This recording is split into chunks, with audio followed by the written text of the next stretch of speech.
এবার আষাঢ় আর শ্রাবণে কয়েক দফা প্রবল বর্ষণে সারা দেশের রাস্তাঘাটের অবস্থা অত্যন্ত শোচনীয় হয়ে পড়েছে।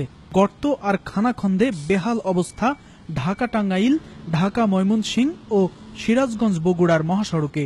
এর সাথে সাম্প্রতিক বন্যায় দেশব্যাপী বিভিন্ন জাতীয় ও আঞ্চলিক মহাসড়কের অন্তত 23টি পয়েন্ট ক্ষতিগ্রস্ত হয়েছে।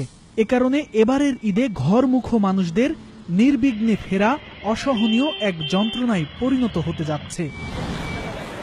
তবে ঈদের অল্প কিছুদিন বাকি থাকলেও সড়ক পরিবহন ও সেতুমন্ত্রীর দাবি, ঈদের আগেই ঠিক হবে ক্ষতিগ্রস্ত সব সড়ক।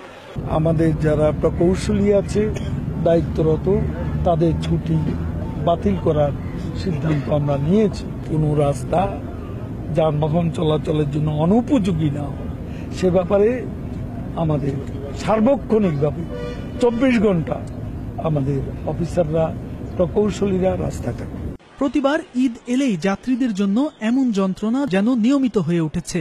বিশেষজ্ঞরা বলছেন, বিজ্ঞান ভিত্তিক টেকসই সমাধানের দিকে নজর না দেওয়ার কারণেই এমন সমস্যা বারবারই ফিরে আসছে। আমরা সবসময় গায়ে গতরে মানুষ দিয়ে এই ম্যানেজমেন্ট করার চেষ্টা করি। উন্নত বিশ্ব কখনো যদি কোনো সমস্যা দেখে তার বিজ্ঞান ভিত্তিক সমাধানের জন্য কিন্তু তারা আয়োজনটা করে এবং উন্নয়নটাকে সেইভাবে করে। দুর্ভাগ্য আমরা সেদিকে যাইনি। এছাড়া মহাসড়ক নির্মাণের ক্ষেত্রে ভূমি ব্যবস্থাপনা এবং যানবাহনের চাহিদার দিক বিবেচনা না করার কারণেও সুফল মিলছে না বলেও মনে করছেন তিনি। তো সব জায়গায় বলা হয় সড়ককে যদি টেকসই করতে হয়, যানজট মুক্ত করতে হয়, নিরাপদ করতে হয়, তাহলে পাশের ভূমি ব্যবহারটাকে কিন্তু সমন্বিত করে করতে হবে।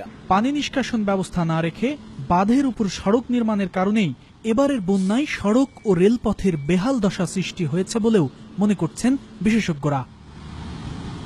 জুবাইর আল মাহমুদ, নিউজ 24, ঢাকা।